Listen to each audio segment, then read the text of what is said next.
بھینی سہانی صبحوں میں ٹھنڈک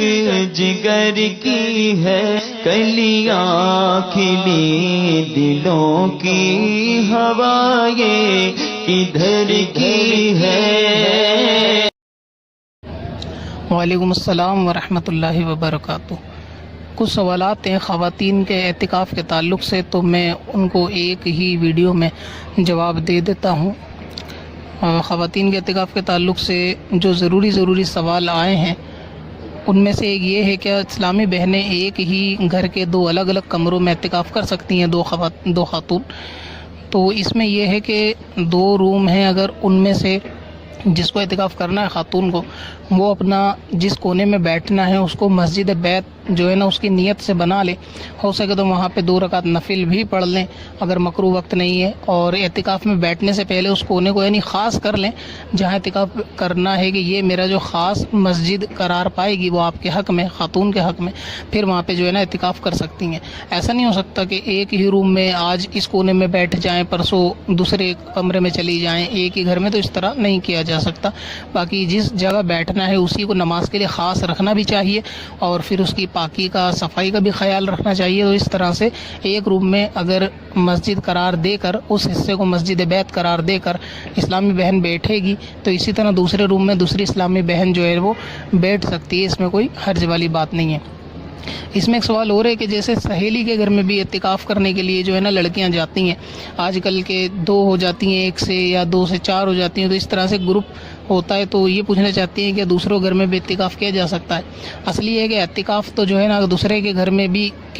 کریں گی تو اعتکاف ہو جائے گا، مثلا کسی اور کے گھر میں جا کے اعتکاف کرنا چاہیں تو وہاں بھی ہو جائے گا، لیکن دور کے جیسے کہ حدیث پاک کا خلاصہ ہے، مفہوم ہے کہ حضور علیہ السلام نے فرمایا کہ اپنے گھر کو کھنڈر نہ بناؤ، ویران نہ بناؤ، تو اس سے معلوم چلتا ہے کہ عبادت جو ہے وہ اپنے گھروں میں بھی کرنی چاہیے۔ تو یہ کوئی عقل مندی بھی نہیں ہوتی کہ اعتکاف دوسروں کے گھر میں کرو، کیونکہ جب اعتکاف میں کوئی بیٹھتا ہے تو اللہ تبارک و تعالیٰ کی رحمتوں کا نزول ہوتا ہے اور وہاں پر رحمت کے فرشتے آتے ہیں، تو پھر یہ کوئی عقل والی بات نہیں ہے کہ آپ اپنا گھر چھوڑ کر دوسرے کے گھر میں بیٹھو کہ رحمت کے فرشتے بھی وہاں آئیں اور رحمتوں کا نزول بھی وہاں ہو۔ تو ہر آدمی کو چاہیے کہ اپنے گھر کو رحمت الہی کے نزول ہونے کا ذریعہ بنائے، گڑھ بنائے، اپنے گھر میں اعتکاف کرے تاکہ اس کے گھر کی بلائیں دور ہوں، اور اس کے گھر کو یعنی اس کے گھر کو اور گھر والوں کو دونوں کو جو ہے وہ اعتکاف کی عبادت کی جو ہے وہ برکتیں ملے۔ تو اسی لیے اپنے گھر میں اعتکاف کرنا چاہیے۔ اس میں خرابی اور بھی ہے کہ جیسے کسی اور کے وہاں جانے کا پروگرام ہوتا ہے، تو اس میں کیا ہوتا ہے کہ خاتون پہلے سے ہی گھر میں اگر شادی شدہ ہیں تو شوہر سے، اور شادی شدہ نہیں ہیں تو پھر یہ کہ والدین سے اس کا مطالبہ کرتی ہیں کہ ہمیں اعتکاف فلاں سہیلی کے وہاں کرنا ہے، اور والدین یا شوہر اس پہ راضی نہیں ہو رہے ہوتے، تو پھر بھی وہ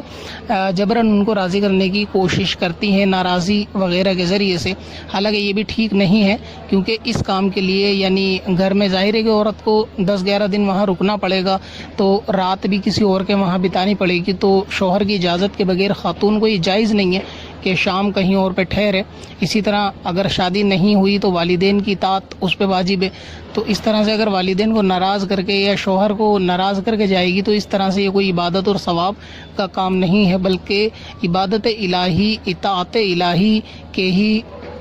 مطابق کی جائے گی، اور اطاعت الہی جو ہے وہ والدین اور شوہر کی رضامندی میں رکھی گئی ہے۔ تو بہتر یہی ہے خلاصہ کہ اپنے گھروں میں اعتکاف کیا جائے تاکہ اعتکاف کی برکتیں، رحمتیں آپ کے گھر میں بھی آئیں۔ اپنے گھر والوں کے حق میں دعا کریں، جہاں عبادت ہوتی ہے، اللہ تبارک و تعالیٰ کا ذکر ہوتا ہے، وہاں رحمت کے فرشتے بھی آتے ہیں، تو آپ اپنے گھر میں کریں گے تو انشاءاللہ تعالیٰ اس کا فائدہ آپ کو ملے گا۔ اس کے علاوہ ایک سوال تھا کہ اعتکاف میں اسلامی بہنیں نہا سکتی ہیں، گرمی وغیرہ کا موسم ہو رہا ہے، تو اس طرح سے بے ضرورت غسل جبکہ فرض واجب نہ ہو تو اس طرح اعتکاف سے باہر آ کے نہانا نہیں چاہیے۔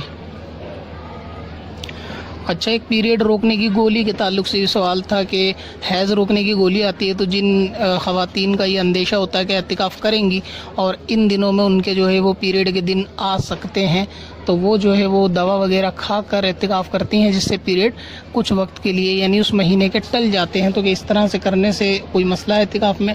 تو اس میں کوئی دقت والی بات نہیں ہے۔ اگر کوئی اسلامی بہن اس طرح سے دوائی کھا کر حیض کو روک کر اعتکاف کنٹینیو کرنا چاہیں تو وہ کر سکتی ہیں۔ مگر اس میں اتنا خیال رکھنا چاہیے کہ اگر کوئی اسلامی بہن کو کوئی ایسی خاص بیماری ہے یا کوئی بڑی بیماری ہے یا کوئی الگ سے دوائی کا کورس چل رہا ہے کہ جس کے تحت ڈاکٹر نے منع کیا ہو دوسری دوائی وغیرہ لینے سے، تو پھر اس صورت میں یہ دوائیاں نہیں لینی چاہیے۔ اور اگر جنرل خاتون ہے، اسے کوئی مسئلہ نہیں ہے، بالکل صحت مند ہے، کوئی اس کا بڑا مرض اس کو نہیں ہے، نہ کوئی دوائی کا کوئی بڑا کورس چل رہا ہے، وہ جنرلی اگر وہ گولی اس طرح کھانا چاہے اور اعتکاف کرنا چاہے تو اعتکاف کر سکتی ہے، کیونکہ اگر اعتکاف کی حالت میں حیض آ گیا تو پھر اعتکاف بھی ٹوٹ جائے گا، روزہ بھی ٹوٹ جائے گا۔ اس کے علاوہ یہ ایک سوال تھا کہ بھائی سے اور باپ سے کیا اعتکاف میں پردہ ہوتا ہے؟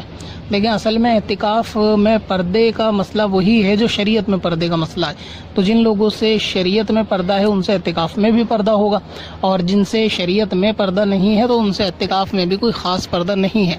ابھی جیسے بھائی یا باپ کے تعلق سے آپ نے سوال کیا،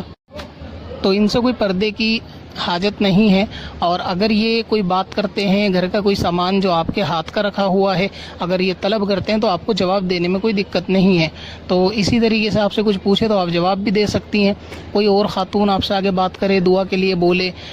ملاقات کے لیے، تو اس طرح سے جو ہے وہ بات کی جا سکتی ہے۔ تو گھر میں ان لوگوں سے یعنی باپ سے بھائی سے کوئی پردہ نہیں ہے۔ ایسا اعتکاف کا مطلب یہ نہیں ہوتا کہ آپ بالکل چھپ کے بیٹھ جاؤ، کسی سے بات نہ کرو، بلکہ وہ تو ایک یہ ہوتا ہے کہ آپ کو نا عبادت الہی میں مشغول رہنا ہے ساری چیزوں کو بھلا کے۔ لیکن اگر ضرورت پڑے کسی سے بات کرنے کی، بولنے کی، یا والد صاحب کچھ پوچھتے ہیں، آپ کے ہاتھ کا رکھا ہوا سامان ہے اور کیونکہ آپ اعتکاف میں بیٹھ گئی تو ان کو جواب دیا جا سکتا ہے، بتائی جا سکتی ہے جو چیز وہ پوچھتے ہیں۔ اسی طرح بھائی کا بھی مسئلہ ہے کہ اگر کوئی ضرورت کی بات ہو تو ان سے کی جا سکتی ہے۔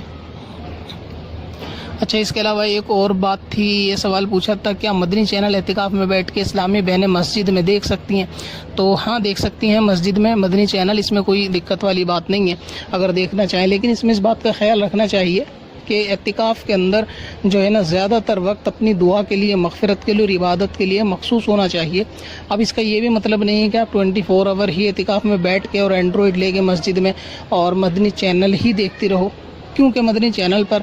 ہر شخص کے لیے اس کی ضرورت کا پروگرام 24 گھنٹے آئے ایسا نہیں ہوتا۔ کبھی کبھی ہوتا ہے کہ بچوں کے پروگرام آ رہے ہوتے ہیں یا نعت وغیرہ آ رہی ہوتی ہیں یا ریپیٹڈ ٹیلی کاسٹ ہو رہا ہوتا ہے، تو ایسی صورت میں اب ضروری نہیں کہ آپ اس کو ہمیشہ دیکھو۔ ہاں، جہاں آپ کو علم دین سیکھنے کا فائدہ نظر آتا ہے کہ دارالفتاء اہل سنت کا پروگرام ہے، مذاکرے سے ریلیٹڈ ہے، اگر آپ کو لگتا ہے کہ میرے جاننے والی چیزیں ہیں جو مجھے سیکھنا ضروری ہے، تو ایک مخصوص وقت اس کا آپ رکھ لیں اینڈرائڈ کا کہ مجھے اس وقت میں یہ پروگرام مدنی چینل کے دیکھنا، اور باقی وقت میں پھر فون کو بہتر یہ ہے کہ سوئچ آف کر کے رکھیں۔ لیکن اس کے مطلب یہ ہرگز نہیں کہ آپ جو ہے نا مدنی چینل ہی صبح سے شام تک اعتکاف کے نام پر بیٹھ جائیں اور اینڈرائڈ ہاتھ میں لے کے دیکھتی رہیں۔ اس کی دوسری خرابی یہ ہے کہ پھر ایک ویڈیو آپ دیکھو گے تو پھر وہ دوسری ویڈیو، تیسری ویڈیو، اس طرح 5 منٹ کی کسی بھی کلپ کو دیکھنے کے چکر میں نا کم سے کم 1-2 گھنٹے آرام سے نکل جاتے ہیں۔ تو میرا مشورہ اس میں یہ ہے کہ جو آپ کو پروگرام کی ٹائمنگ پتہ ہو کہ مجھے علم دین میں کون سا پروگرام دیکھنا ہے جس سے مجھے فائدہ ہو،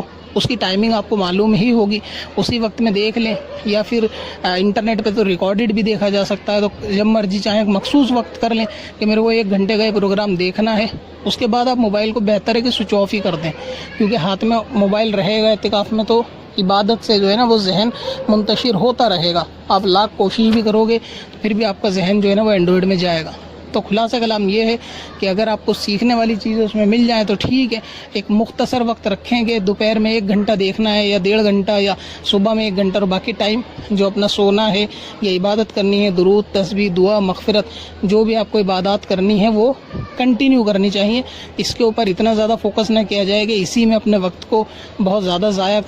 کر لیا جائے، اور اعتکاف کی جو برکتیں، جو اس کا بیٹھنے کا خاص مقصد سا، اصل مقصد سے ہی دور ہو جاؤ، اس کا تھوڑا خیال خود بخود رکھا جائے۔ تو ان باتوں سے تھوڑا پرہیز کرنا چاہیے۔